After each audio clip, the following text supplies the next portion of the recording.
Selamat datang di Pojok Santai. Sebelum Anda mendengarkan audiobook ini, kami menginformasikan bahwa channel ini adalah review audio dari buku yang ada di Indonesia. Untuk membaca keseluruhan buku ini kami menyarankan membeli buku aslinya di toko buku kesayangan Anda, baik offline maupun online. Keberadaan channel ini dimaksudkan untuk membantu Anda mendapatkan pengetahuan dari buku-buku kesayangan Anda. Jangan lupa untuk subscribe, like, dan komen. Selamat datang di Pojok Santai, channel khusus yang membahas komik dan novel dengan cara asik. Wirakula, salah seorang iblis kota hantu, berhadapan dengan pengemis batok tongkat. Siapa yang akan menang? Yuk langsung saja disimak video berikut ini.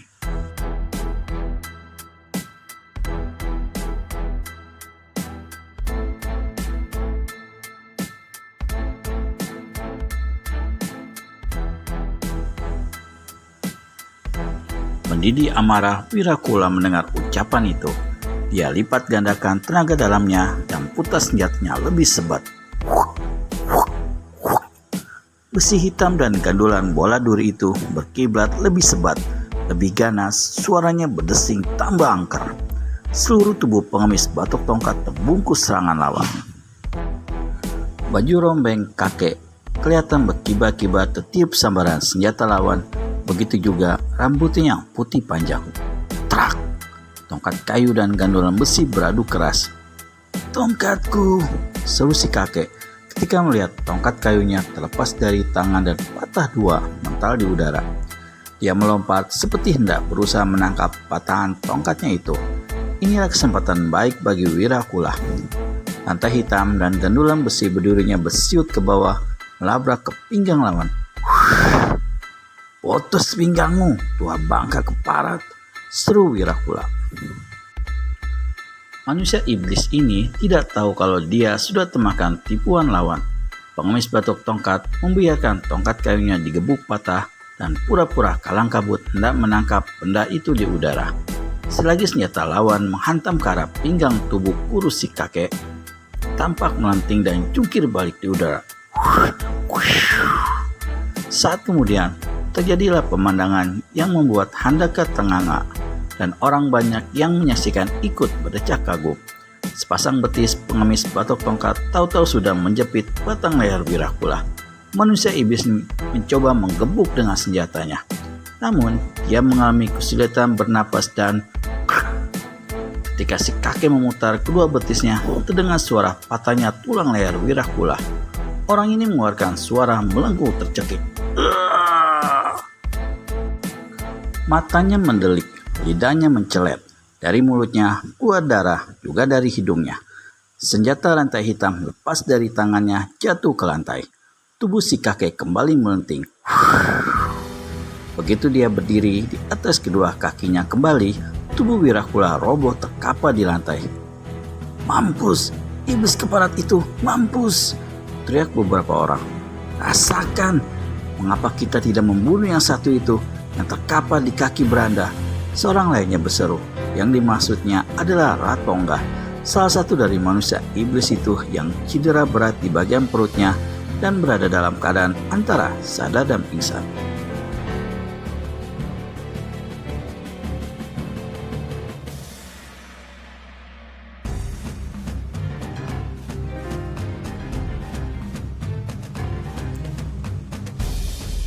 Tiba-tiba saja, banyak orang mencabut senjata yang mereka bawa lalu naik ke beranda rumah besar. Pengemis batok tongkat hendak mencegah. Peduli amat, dengusnya kemudian. Itu lebih baik baginya. Maka puluhan macam senjata menderu menghantam tubuh Ratongga. Orang-orang kota hantu yang selama ini dijadikan budak di bawah ancaman kematian, kini melepaskan dendam kesumat mereka. Dalam waktu singkat, tubuh Ratongga tidak berbentuk tubuh manusia lagi, tapi terpotong-potong dan darah mengendang di lantai beranda. Pengemis batok tongkat berdiri sambil usap-usap batok kelapa di tangan kanannya. Dia memandang berkeliling. Di sebelah kirinya, dilihatnya Indrajit bertempur melawan Rangga. Pemuda ini memegang sebilah golok yang didapatnya dari seorang pengawal. golok besar itu bukanlah tandingan rantai hitam bergandulan bola berduri di tangan Rangga. Hanya kegesitan pemuda itulah yang banyak menolongnya menghadapi lawan yang tangguh itu. Namun di mata si kakek, dalam waktu beberapa jurus di muka, Indrajit akan menjadi repot, terdesak, dan terancam keselamatannya. Ketika dia memandang ke jurusan lain, pengemis batok tongkat dapatkan Sultan Maut yang bertempur lawan Tembesi berada dalam keadaan terdesak hebat. Bukan saja karena dia tidak memegang senjata apapun, tapi jelas Sultan Maut tidak mampu melancarkan serangan balasan karena khawatir akan mengenai tubuh cucunya, yakni Piranti yang ada di atas bahu kiri Tembesi. Iblis licik, gertak pengemis batok tongkat lalu melompat turun ke halaman. Namun saat itu, setelah menggebrak dengan satu serangan dahsyat hingga Sultan Maut terpaksa melompat mundur, Tembesi cepat melompat ke punggung kudanya dan membedal binatang itu melarikan diri menuju bagian timur kota hantu. "Sultan, mari kita kejar iblis penculik itu," kata pengemis batok tongkat. Saya menarik bahu Sultan Maut. Keduanya sama-sama melompat ke atas 2 ekor kuda yang ada di dekat situ dan mengejar. Jika saja Tembesi langsung lari meninggalkan kota hantu, melewati jalan-jalan gelap dan berbelok-belok, besar kemungkinan dia tak akan terkejar oleh Sultan Maut dan pengemis batok tongkat. Namun saat dia lari menuju rumah besarnya di sebelah selatan kota, rencananya adalah untuk lebih dulu mengambil harta bendanya, memboyong beberapa perempuan peliharaan yang masih muda-muda dan cantik-cantik, baru melarikan diri sambil membawa Piranti. Malah dalam benaknya saat itu sudah ada niat untuk meniduri gadis itu dulu di rumah besarnya. Ketamakan dan kebejatannya inilah yang ternyata mendatangkan malapetaka baginya. Sepanjang jalan, Sultan Maut dan pengemis batok tongkat mendapat petunjuk dari penduduk ke arah mana larinya Tembesi. Mereka menemukan kuda tunggangan manusia iblis itu di hadapan sebuah rumah besar yang bagian depannya gelap gulita dan tampak sunyi. "Barat itu pasti ada di dalam. Lekas kita dobrak pintu depan," kata Sultan Maut yang sudah tak sabaran karena mengkhawatirkan keselamatan dan kehormatan cucunya. Jangan jadi orang tolol," ujar pengemis batok tongkat sambil pegang bahu Sultan Maut. "Di rumah sebesar itu, kita bisa terjebak konyol jika mencoba masuk lewat pintu." "Apa usulmu?" "Naik ke atas atap dan mengintai lalu menerobos masuk," jawab si pengemis sakti. Lalu tanpa bicara lebih banyak, dia segera melompat ke atas atap bangunan. Sultan Maut menyusul. Keduanya yang telah memiliki ilmu meningkatkan tubuh tingkat tinggi mengendap-endap di atas atap, mengintai setiap sudut bagian dalam rumah besar dengan mudah. Mereka sengaja mengintai bagian rumah yang kelihatan terang setelah nyala lampu, karena di situ pasti ada orangnya. Beberapa kali setelah melakukan pengintaian, tiba-tiba terdengar kutuk serapah Sultan Maut. "Iblis Dajjal terkutuk!" Pengemis batok tongkat cepat mengintai pula. Di bawah sana, dalam sebuah kamar yang besar dan bagus, diterangi oleh 2 lampu minyak besar, kelihatan tubuh Piranti tergolek di atas sebuah ranjang. Di sampingnya setengah berjongkok, tampak Tembesi tengah membuka pakaian gadis yang masih berada dalam keadaan tertotok itu. Wah! Sultan Maut hantamkan tumit kirinya ke atas atap. Atap yang terbuat dari kayu itu hancur berantakan. Sebuah lubang menganga. Sultan Maut cepat melompat turun langsung masuk ke dalam kamar. Pengemis tua menyusul. "Barat, jadi kau berani menyusul kemari? Benar-benar minta mampus." Tembesi yang hanya mengenakan celana dalam sekilas melirik pada pengemis batok tongkat. Dia tadi melihat bahwa kakek inilah yang telah membunuh Ratongga. "Kalian berdua mau apa?" bentaknya kemudian. Sultan Maut mendengus. Pengemis batok tongkat mengekeh. "Orang yang mau mampus memang suka bertanya aneh-aneh," kata kakek pengemis sambil usap-usap batok kelapa di tangan kanannya dengan tangan kiri. "Kami datang minta nyawamu," kata Sultan Maut. Tembesi segera sambar rantai hitam yang tergeletak di bagian kepala tempat tidur. Dia sudah menjajal kehebatan Sultan Maut dan merasa tidak takut terhadap orang ini. Tapi pengemis lihai yang ada bersama Sultan Maut benar-benar membuat nyalinya berdetak. Bagaimana kelanjutan pengejaran mendebarkan ini?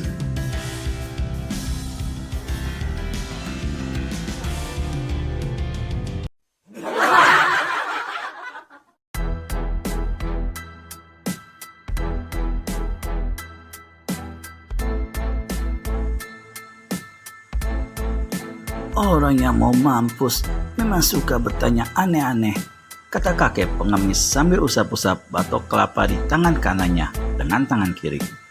"Mi datang minta nyawamu," kata Sultan Maut. Tembesi segera sambar lantai hitam yang tergeletak di bagian kepala tempat tidur. Dia sudah menjajal kehebatan Sultan Maut dan merasa tidak takut terhadap orang ini. Tapi pengemis lihai yang ada bersama Sultan Maut benar-benar membuat nyalinya berdetak. "Kami datang minta nyawamu," kata Sultan Maut. Berkelahi 2 lawan 1, mungkin dia masih sanggup membunuh Sultan Maut. Mungkin, tapi dirinya sendiri pun tak bakal lolos dari maut. Maka otak licinnya pun mulai bekerja. Dia berkata, "Dengar, jika kau mau cucumu, ambillah. Dirinya belum kusentuh. Sudah itu cepat pergi dari sini sebelum senjataku ini menghancurkan kalian." Pengemis batok tongkat kembali tertawa mengekeh. "Gadis itu memang harus kami selamatkan, tapi nyawamu pun harus kau serahkan. Bangsa tua ini tidak main-main," membati Tembesi. Maka dia cepat berkata, "Cucumu tak ku apa-apakan. Jika kalian segera pergi, ada 1 peti perhiasan dan uang yang boleh kalian bawa, serta dan bagi 2. "Nyawa anjingmu yang akan kami bagi 2, manusia iblis," teriak Sultan Maut. Lalu dia menuruk ke depan. Tangan kiri kanan menghantam. 2 pukulannya itu mengeluarkan angin deras karena dia mengerahkan seluruh tenaga dalamnya. Tembesi menangkis dengan mengiblatkan rantai hitamnya. Sinar hitam berkelebat. Gandulan berduri membabat ganas, namun Tembesi harus cepat menghindar dan tarik pulang serangannya. Karena dari samping saat itu pengemis batok tongkat merangsek dengan kemplangkan batok kelapanya ke arah kepala. Hanya 2 jurus Tembesi mampu merangsek kedua lawannya dengan serangan-serangan kilat dan ganas. Setelah itu Sultan Maut dan kakek pengemis cepat mendesaknya. "Sultan, kau selamatkan dulu cucumu. Lepaskan totokannya biar aku yang menghadapi manusia iblis ini," berkata pengemis batok tongkat.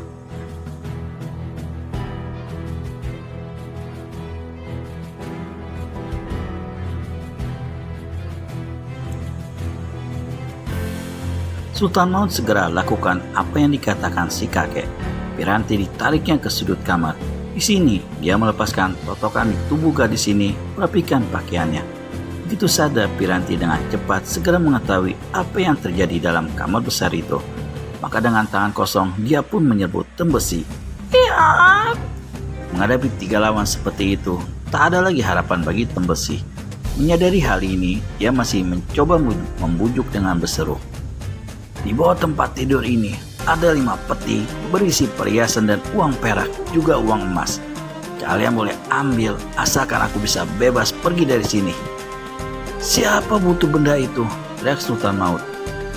"Roh busukmu boleh membawanya sendiri nanti." Makin Tembesi dalam hati. "Hei," serunya kemudian, "aku juga punya beberapa orang gundik. Semua masih muda dan cantik-cantik. Kalian boleh ambil." Sultan Maut mendengus merah. Pengemis tua tertawa mengekeh sedang Piranti tampak gemas sekali. Ketiga orang itu kurung Tembesi lebih rapat. Serangan mereka juga tambah deras, membuat iblis kota hantu itu semakin ciut nyalinya. Ilmu silat pertahanan serta serangannya menjadi kacau. Dia mengubah tenaga luar dan tenaga dalam secara berlebihan, sehingga dalam waktu 1 jurus di muka, kebukaan pertama mulai menghantam tubuh Tembesi. Orang ini tersorong ke depan begitu jotosan Piranti menghantam tulang punggungnya. Karena terlalu memperhatikan serangan-serangan Sultan Maut dan pengemis batok tongkat, Tembesi melengahkan gerakan-gerakan Piranti. Akibatnya tulang punggung remuk. Di saat yang sama, pengemis lihai itu berhasil menangkap gandulan bola berduri senjata tombak dengan batok kelapanya. Manusia iblis ini merasa tangannya bergetar ketika dia berusaha melepaskan senjatanya. Tenaga dalam lebih tinggi dari yang dimilikinya. Gila, maki Tembesi. Nekat dia kerahkan tenaga dalamnya dan membetot kaki pengemis batu tongkat tawa mengekeh. Aliran tenaga dalamnya tiba-tiba diputuskan. Bola besi berduri lepas dari cengkaman batok dan tanpa dapat diperhitungkan atau dihindari lagi oleh Tembesi, besi duri itu menghantam mukanya sendiri. Manusia iblis menjadi setinggi langit dan roboh di samping tempat tidur.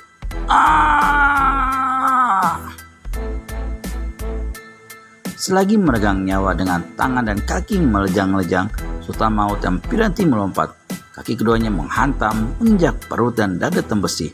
Tak ampun lagi, nyawa Tembesi putus detik itu juga. Mati dengan muka hancur, perut jebol dan dada hancur. Kita kembali ke tempat pesta perkawinan gila itu, kata pengemis batok tongkat. Ketiga orang itu segera tinggalkan tempat tersebut. Ketika pengemis batok tongkat, Piranti dan Sultan Maut sampai di rumah besar milik Pintamani yang sedang jadi pengantin, pertempuran di sana berlangsung hebat. Baik Singkilalit maupun Rangga terdesak hebat. Kematian Wirakula dan Ratongga sangat mempengaruhi semangat dua manusia iblis yang sedang bertempur, yaitu Singkil Alit melawan pendekar 212 Wiro Sableng dan Rangga menghadapi Indrajit. Singkil Alit sudah memaklumi tak ada kemungkinan baginya untuk mengalahkan Wiro Sableng, apalagi saat itu pemuda lawannya itu sudah mengeluarkan kapak maut naga geni 212 yang terkenal angker dan ditakuti dalam rimba persilatan. Sebaliknya, Rangga walaupun yakin dia tak bakal dapat dikalahkan dengan mudah oleh Indrajit, namun semangatnya sudah patah lebih dulu. Berulang kali dia memberi isyarat pada Singkil Alit untuk segera melarikan diri saja. Singkil Alit alias Harimau Hitam bukannya tidak melihat isyarat kawannya itu, namun dia belum melihat kesempatan untuk melakukan sesuatu guna dapat menyelamatkan diri. Pintamani yang berada dalam keadaan mabuk dan duduk di kursi pengantin di samping orang hutan betina yang tak henti-hentinya menguik, jelas tak dapat diharapkan pertolongannya. Trang! Rantai hitam di tangan Singkil Alit terbabat putus begitu dihantam kapak naga geni 212. Pucatlah para pimpinan manusia iblis itu. Tiba-tiba ia berseru, "Tunggu! Kamu baca doa minta ampun sebelum mampus?" Tanya Wiro mengejek. "Benar, aku Singkil Alit alias Harimau Hitam mengaku kalah. Tapi tak ada persoalan yang tak bisa diselesaikan. Mari kita berunding." "Wiro, bangsat itu licik. Lekas tebas saja batang lehernya." Pengemis batuk tongkat memberi ingat. "Tahan," suruh Singkil Alit. "Bagi kalian mudah saja membunuhku saat ini. Tapi jika mau berunding, itu akan lebih menguntungkan bagi kalian." Apakah Wiro Sableng alias pendekar kapak maut naga geni 212 akan menerima penawaran Singkil Alit?